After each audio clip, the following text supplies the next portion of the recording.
A very good morning. Welcome back to today's class on methods of human resource valuation. We have seen what is meant by human resource accounting. In yesterday's class, we discussed regarding the advantages and disadvantages of human resource accounting. So, in today's class, let us discuss the methods of human resource valuation. We basically have two methods here. One particular method is monetary and non-monetary methods, and the second method is the cost-based methods. So these two methods we have in this particular unit in our syllabus. So let's start off with the first method, that's monetary and non-monetary methods. So when we look at the monetary methods, here again, what are these particular monetary methods?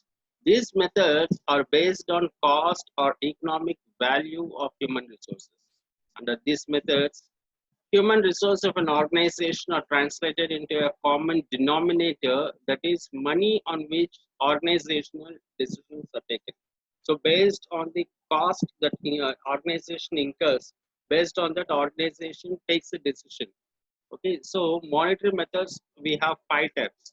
One is historical cost method, second one replacement cost method, third one opportunity cost method, four asset multiplier method, and the fifth one economic value method. So let us see each one of these particular methods. So coming to the first one, that is historical cost method. This method is developed by Rensis Likert. So Rensis Likert, Likert or Likert, however you spell it, Rensis Likert happens to devise this method called as historical cost method. Now, what is historical cost method? Under this method, all actual costs incurred on recruitment, training, and others are capitalized. Then the capitalized cost is amortized, or amortized in the sense here, written off over a period an employee serves in an organization. In this case, the organization, in case if the employee leaves the organization before his expected service period, the remaining amount is written off completely in that particular year of his or her living an organization. The advantage of this method is that the value of human asset can be shown on conventional balance sheet and profit and loss account. However, there is a drawback. The drawback is that human resource is equated result in undervaluation. So let me come back to explain you what is meant by historical cost method. All of us know that an organization makes an investment when it hires an employee. The investment that goes in hiring an employee is on the recruitment, is on the selection, is on the training and development. These three areas are the primary areas of uh, you know uh, investments that an organization makes. Salary is also computed. So initially, during this particular month of training, he'll be paid stipend, and once he has been made a permanent employee in the organization post his probation period or post his training, now that from that particular day he'll be paid his salary. Now, leaving our salary and other cost factors aside, so the basic underlying fact is, in order to hire an employee, organization has to make certain investments. The major investments here come in the cost of recruitment and cost of selection, and similarly the cost of training and development. In order to train an employee, every organization invests a lot of money, right? As I told you, say for example, in case of 1 week training, now that particular trainer may charge anything between 1 lakh to 5 lakh rupees. So there are lakhs of rupees that are going on to this particular training. Okay, and say the 200 crore charges. Say in case of State Bank of India, now we have training colleges in Pune, we have training colleges in Indore. So once you are selected from Kakinada to Indore or from Kakinada to Pune, any of this particular places, organization is going to take you there, right? Organization is going to provide you the traveling charges. On organization traveling charges, they are going to book tickets for you, and your accommodation in this particular training charges, and the food that is being provided, lodging, all of them incur expenses. Now, who is bearing all these particular expenses? Your organization bears all these expenses. So let us assume your traveling charges and the amount that they're going to pay for the trainer and for your accommodation, for your food, for your lodging, all these particular expenses during your training, they come down to 2 lakh rupees, right? And then apart from this particular 2 lakh rupees training, the recruitment cost, the cost of recruitment, the number of, I mean, say for example, in case of IBPS, they hire this particular ex-bank employees, senior most bank employees, they hire a panel of 3 to 5. So each person will be paid some X amount.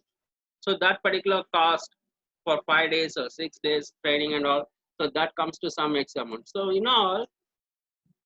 by the time you complete your probation, all right, 6 months probation or 5 months, 6 months probation plus this particular training cost, all put together comes to 3 lakhs. So organization has invested you 3 lakhs. The first 6 months, you are not giving any service to the organization. You are in training period. So your contribution to the organization is almost zero. Your contribution to the organization starts from the seventh month. But even before you start your contribution, organization has already made its investment, which comes as minus, right? Has already made an investment of 3 lakh rupees. Generally, what happens is, as soon as this particular probation period is over, generally employees move on to the next organization. After 6 months of training, they join a new organization and then they happen to work there. In that new organization, they will not be undergoing any training because training has already been given by the previous organization. They'll directly get into work with a higher package. Okay, say for example, in case of this particular banks, you got into a bank called as a Canara Bank. Now 6 months training. Now you're not satisfied with with Canara Bank and so on. So the package is also average. Now you got a similar offer at HDFC Bank, and they are giving you 20% above 20% higher package. Say you're being paid here like 30,000 rupees. They are paying you another 10,000 rupees or 12,000 rupees extra. They are paying you, and then they said we'll give you 42,000. Now 42,000 is a very decent amount when compared to 30,000. So the moment you hear about this particular 42, you try to make a jump. You try to shift from Canara Bank to this particular. But when you join HDFC Bank, HDFC Bank will not train you because the training has already been given by the Canara Bank. So HDFC Bank, when you join from day one onwards, you'll start working. Now, who is at loss? HDFC is definitely not at loss. Who has made 3 lakh rupees investment on your training? Canara Bank has made. Now, what is your contribution there? Zero. You do not contribute. So, when the time has come for your contribution, what did you do? You resigned here and you joined that particular. Okay. So, historical cost method. Now, many organizations incur costs on this training and recruitment, and when employee goes off, this particular cost is written off. They're going to arrest to avoid such ugly things from happening, because how many times they can write off this particular cost, how many times they are going to amortize it. So one fine day, all these particular amounts will become big, and they are going to take a heavy toll on the balance sheet, right? So how long you are going to hide them? It's not possible, right? In the public domain, especially in government organizations, it's not possible to hide them. No, and somehow the information will be leaked to the public. So in order to overcome this particular cost, now what organizations have done, all banking, especially in the banking sector, organizations came out with this particular thing called as bond. So if you're joining a bank in the clerical cadre, you'll have to sign a 2 lakh rupees bond. If you're joining an organization in probationary cadre as a probationary officer, PO, for a PO or a probationary officer, 3 lakh rupees bond. Now, what is this 2 lakh rupees or 3 lakh rupees? 2 lakh rupees is the investment made by you on the bank for training you. So they are recovering your training cost and recruitment cost, right? So the lock-in period is how much? 2 years. You're getting training for 6 months. So for the balance right? 1.5 year, that's like 18 months. The 18 months, whatever is your contribution that you're giving in 18 months time, the investment that the organization has made on you, it is going to recover the entire investment. Whatever principal, with principal plus interest, both of that amount they are going to recover in 18 months time. So that's the lock-in time. That's the reason they are saying till 24 months. For 2 years, you should not leave. In case before 2 years, at any time you want to leave the organization, so deposit 2 lakh rupees with the bank, take your certificates and leave. So by when you're depositing those particular 2 lakh rupees, organization is going to retain the investment. So it's getting, right. So it's no longer a loss, but it's going to be an earning, right. So with that particular example, coming back to historical cost method, what happens in historical cost method is the moment an employee happens to resign even before the investment is being recovered, the balance amount which is left or which is yet to be recovered, say if is resigning after 1 year, so balance 1 year is left. If it's resigning in 1.5 year, balance 6 months are left. So that 6 months amount or 1 year amount, now that particular amount will be written off in the historical. Okay, that's what this particular method says. Next one is replacement cost method. As the very title itself indicates, under this method, replacement cost refers to cost of replacing an existing employee. In other words, replacing cost is that cost an organization undergoes to replace the existing employee with a better or equally capable employee. Right here, the underlying costs include in replacement cost of the cost of retirement, training and development, opportunity cost for the intervening period till the new recruit attains efficiency level. Okay, in this way, this method helps the organization or the management in the process of human resource planning for the organization. So coming back to replacement method, right? Generally, when an employee wants to resign in an organized sector, he has to serve his notice, right? The notice period will be like 2 months minimum, maximum is like 3 months, right. And in very crucial roles, say if those particular roles are very important, like in case of a CEO, right, in those particular designations, CEO designation or general manager designation, those particular designations, now this particular notice period might be 6 months notice or 4 months to 6 months notice period will be there because of more responsibilities, things like that. Because overnight they can't be appointing a new CEO, right? It takes time to hire, it takes time to replace. So the replacement will take time. So that's what we are talking about here. Now here the replacement cost is not identifying any somehow within, say if it is a two month notice period or 3 months notice period. In senior designations, if it is 6 months notice period, whatever is the notice period, you have to find an employee. You will definitely find an employee also. So that's no big deal. You'll definitely find an employee. But there's a cost attached to the replacement. Replacement is not the issue.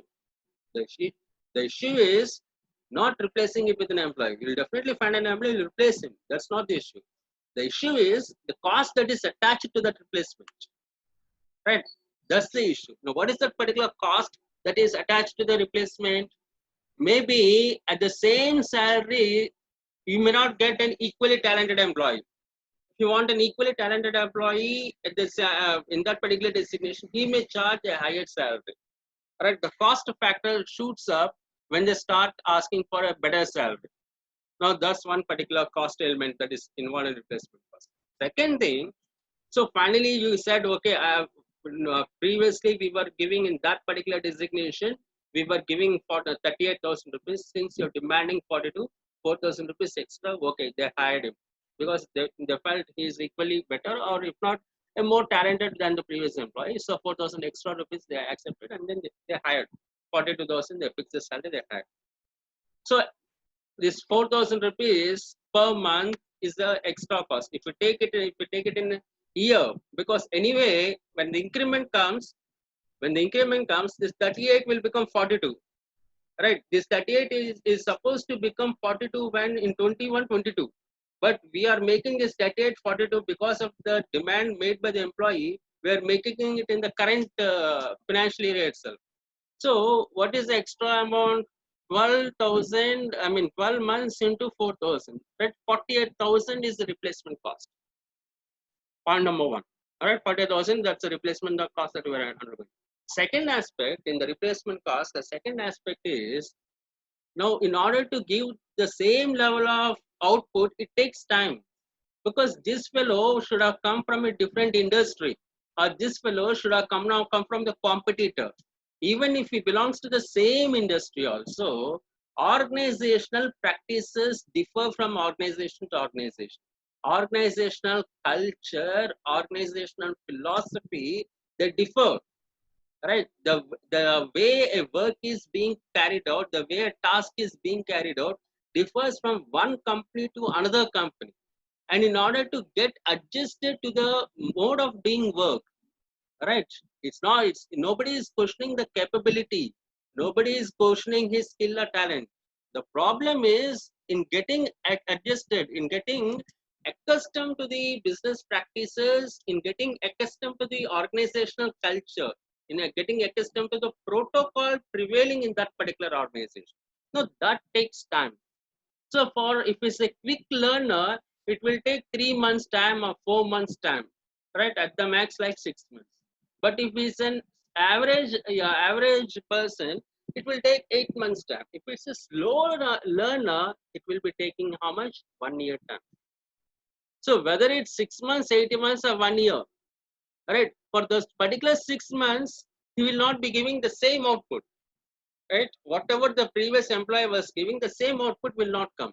The same output will start coming from the seventh month onwards. In this particular 6 months, his output does not match his expectation. What happened?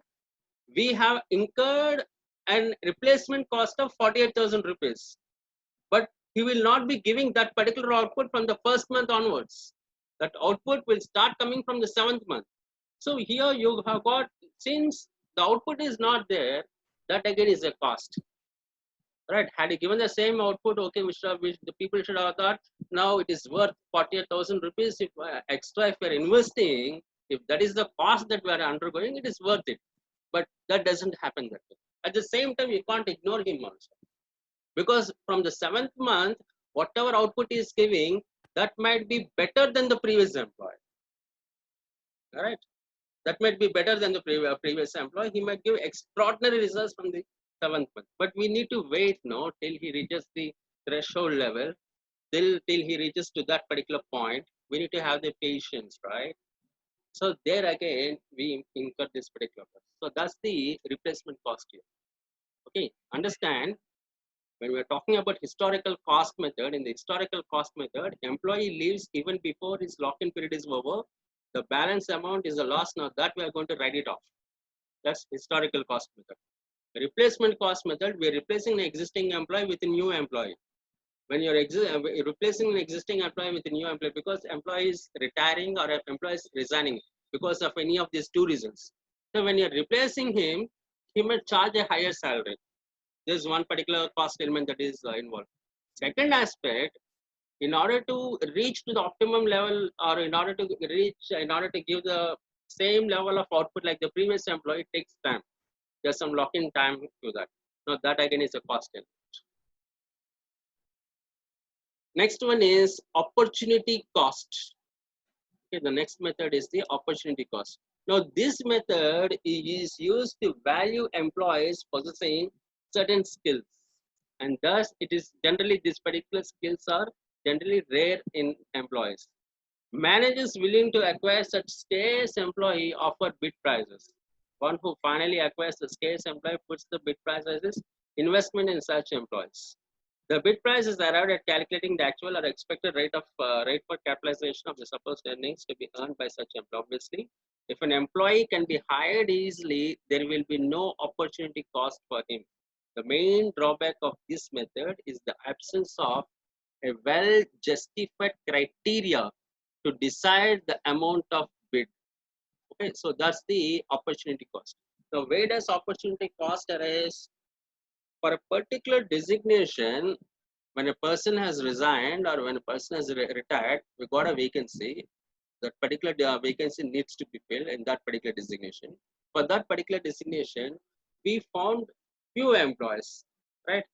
In all, like in all, like 30 or 40 people happen to apply. We have filtered it down from the. We got around 400 applications. We boiled it down to 40 people, and this particular 40 people interviews they cleared and all. Now among this 40, we'll have to choose. Again, we are going to have a new set of interviews, conducting group discussions and other things. Finally, it boiled down to 3 employees. These three got equal marks. Overall, when we put a tally, they got equal. Written examination, and we are going to take into consideration the written examination, group discussion, personal interviews. So in all this particular marks, when we tally the marks, they are equally talented. They got the same marking. All of them say the total is for 400. The total, all of them got 358, 358, 358. Three of them got 358. Equally talented. Now, how do you decide? So the decision is one particular employee is a senior employee, one particular employee has got less age, junior employee. In terms of age, one has got less. In terms of age, the other one has got more. So obviously, senior employee, because of his experience, he demands more salary. So he's expecting more. Right now, this particular the third person has got. I mean, he's not very particular. So we eliminate the third person because he's not demanding at the same time. He's not very vocal, and I mean written skills and all is good, but when it comes to verbal and vocal skills, we do not find the confidence levels in him. So he has been eliminated. Now it boils down to two people whom to select: a person with less experience, a younger employee, or a senior employee. Senior employee is charging more, younger employee is also demanding, but we are able to convince him. We told him, like, this particular financial year will not be able to give you that particular 42,000 you're giving. We'll give you 38,000 rupees only.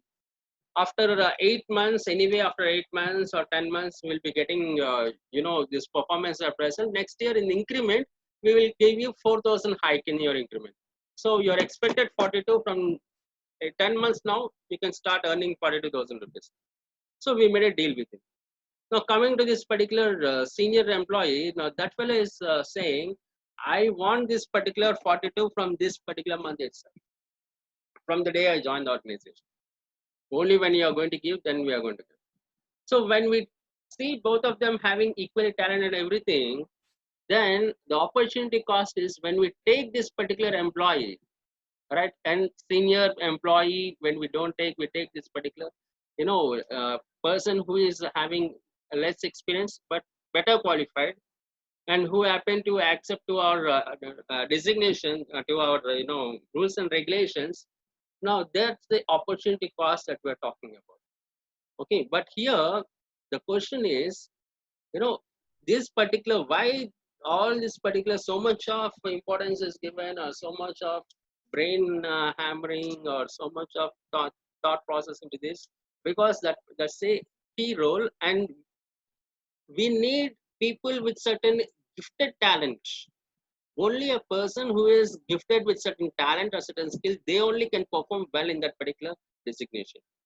Average skilled, averagely talented person cannot perform or cannot produce the results in that particular designation. So whomever we are going to hire in that particular designation, that particular person should have a certain extra set of skills. That's the reason this guy whom we are taking, right? It can be a matter of 4,000 rupees 30 or 42. Irrespective of that, this guy whom we are taking is paid better than the remaining employees. In the same designation, remaining employees are being paid only 32,000. So there itself, we have a difference in the base pay. Here 32, here we are saying it is like 38, 6,000 rupees gap. And say if you are going to take a senior employee, that's like 42.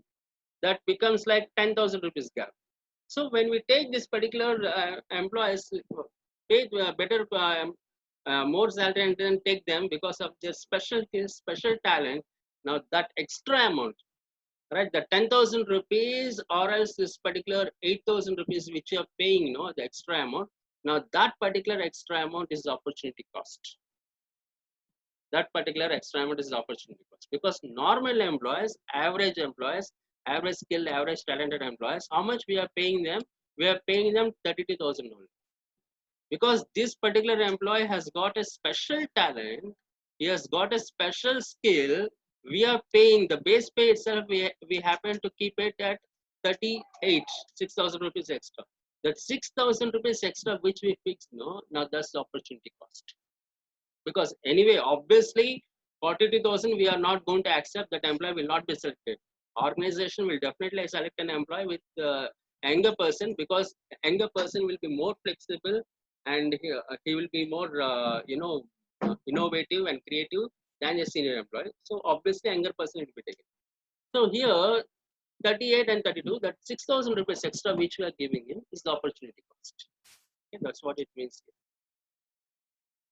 Next one, fourth method, monetary method, is asset multiplier method.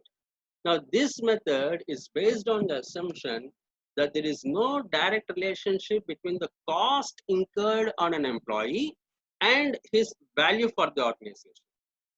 This is because the value of an employee does not, the value of an employee depends on factors like motivation, it depends on working conditions, it depends on an employee's attitude towards the work and organization. So here we can broadly classify them into four categories in this method. That is top management, middle management, and supervisory management. And what we are going to do is the service bill, the salary bill of each category is multiplied with the appropriate multiplier to ascertain the total value of each category for the organization at given time.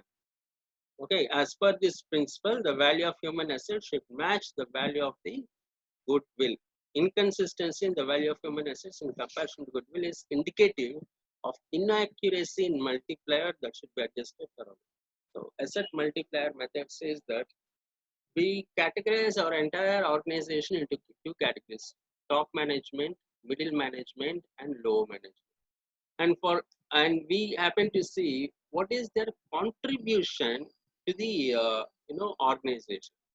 Lower management, how important is that? How much are they contributing to the organization? Middle management, how much they are contributing? Similarly, senior management, how much they are contributing to the organization? Right? How do we calculate what is their particular contribution? Based on the salary? Lower management, how much salary we are paying them? Middle management, when we take like that, we take a common quality among all these different layers of the organization, different management layers.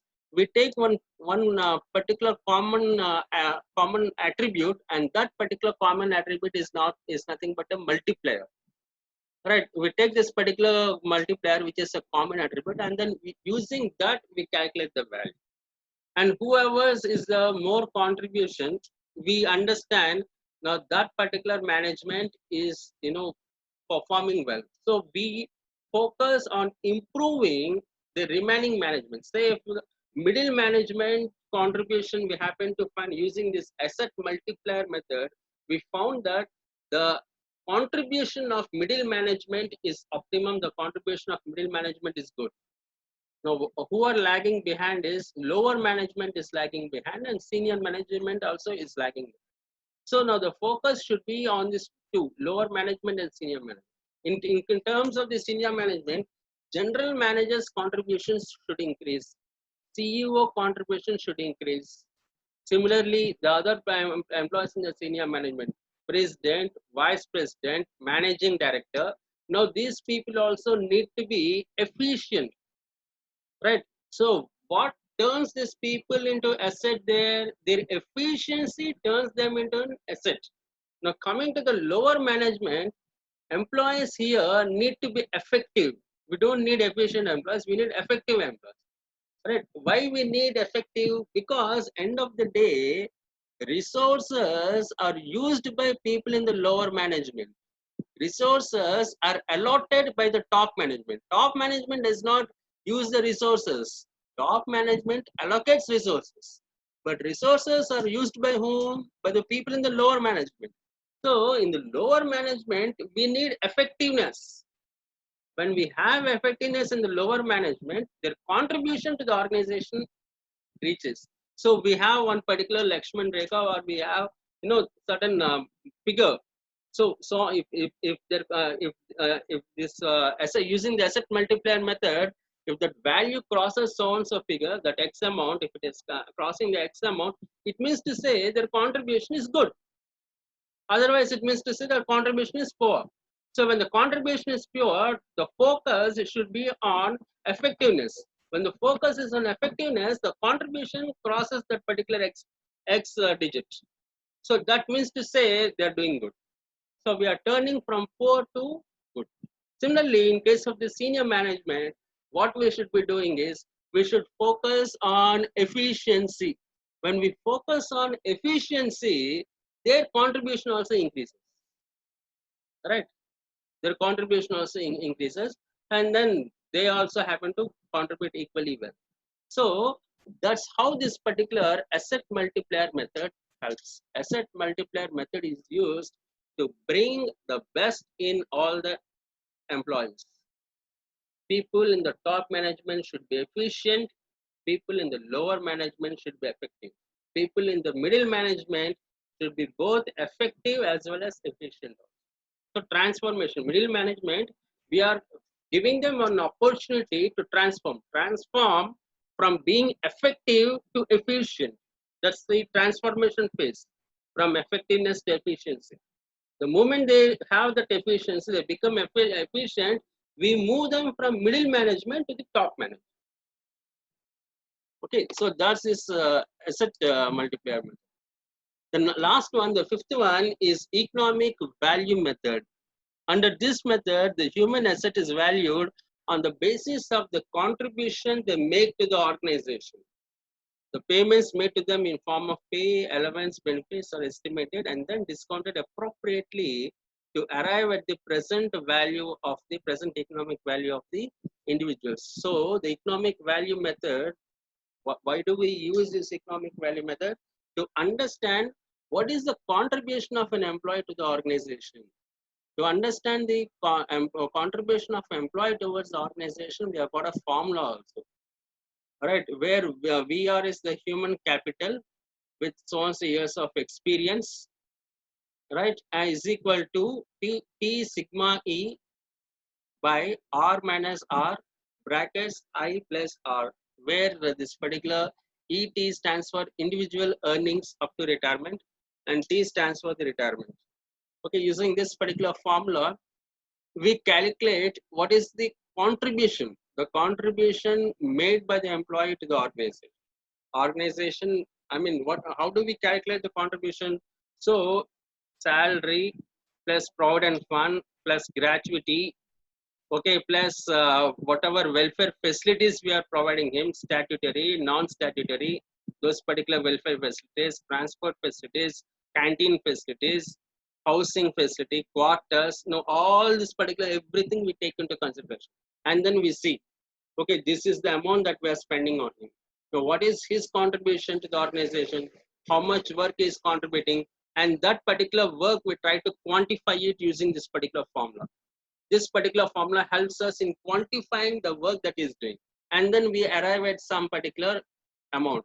So both of them either should balance each other or his contribution should be higher. Generally, in 99.99 cases, almost equal to 100. Okay, in 99.99 cases, this contribution of the employee will always be higher than the investments made by the organization. Because if employee's contribution is less than the investment made by the organization, that particular employee will be removed from the organization because he is not skilled. If a person is skilled, even average skilled, we are not saying he needs to be extraordinarily talented or skilled. Even an average skilled person, right, an average employee, contribution will be higher. If the employee is good, his contribution will be even more better. If the employee is excellent, his contribution will be 5 times or 7 or 8 times his value. Investments, what are you making, into 8 times will be the contribution of that particular. So that's how we calculate, using this particular economic value method. That's how we calculate the contribution made by the employee to the organization. The next is like non-monetary methods. So we have seen the monetary methods and then we have seen the non-monetary methods. In non-monetary methods, in monetary methods, we happen to look on the cost factor, right? What are the costs that we are investing on the organization, on the employee? Looking at that particular cost, our investments made by the organization, and what are his contributions? How much revenue is bringing to the organization? We are trying to see whether they're balanced or whether his revenue is his contribution is high. We are going to trying to check that using those particular methods. Now here, in case of the non-monetary, we are going to throw light, or we are going to focus on the quality aspects. So far, it has been the quantity aspects. Here, it is on the quality aspects. So here we have two methods. One is expected realizable value method. Second one is discounted net present value of future earnings. Now let us look at the first one, expected realizable value method. Under this method, the elements of expected realizable value of employees are measured through behavioral means. For example, productivity of an employee can be measured by using objective indices and managerial assessment. Right? Psychometric tests and subjective evaluations can be used to measure the promotability and transferability.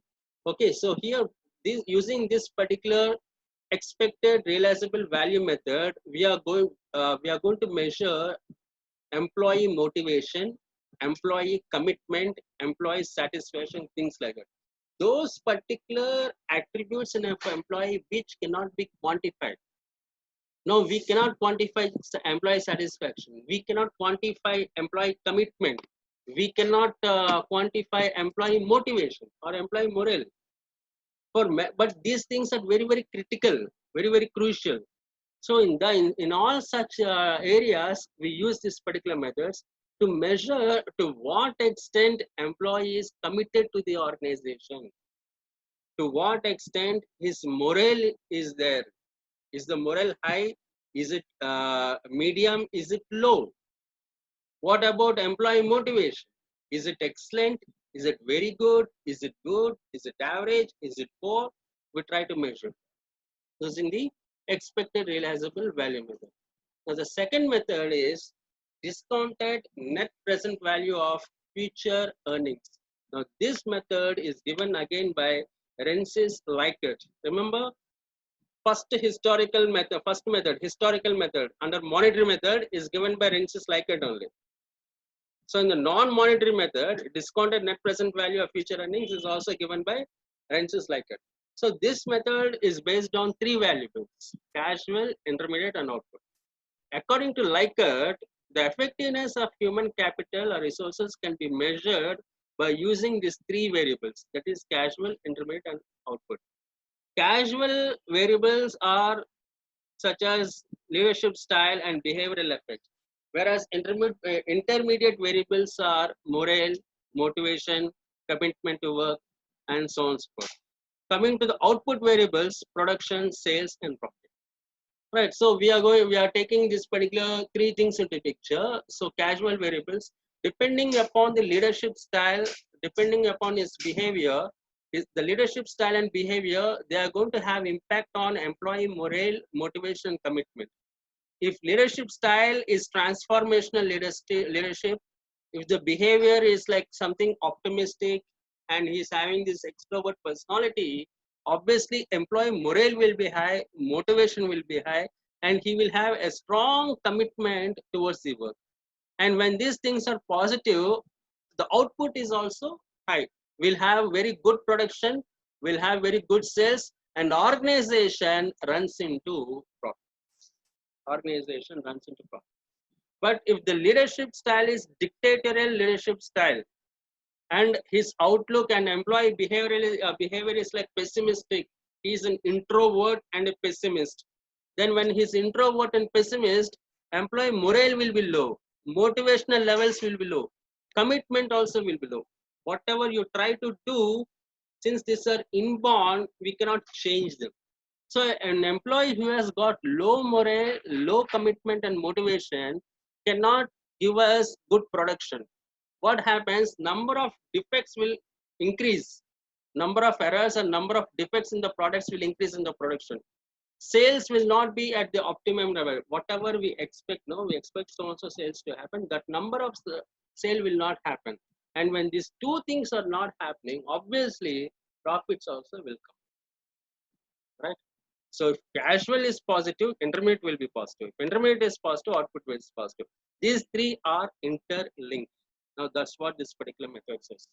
So we stop our class here, having less than 30 seconds. So next class,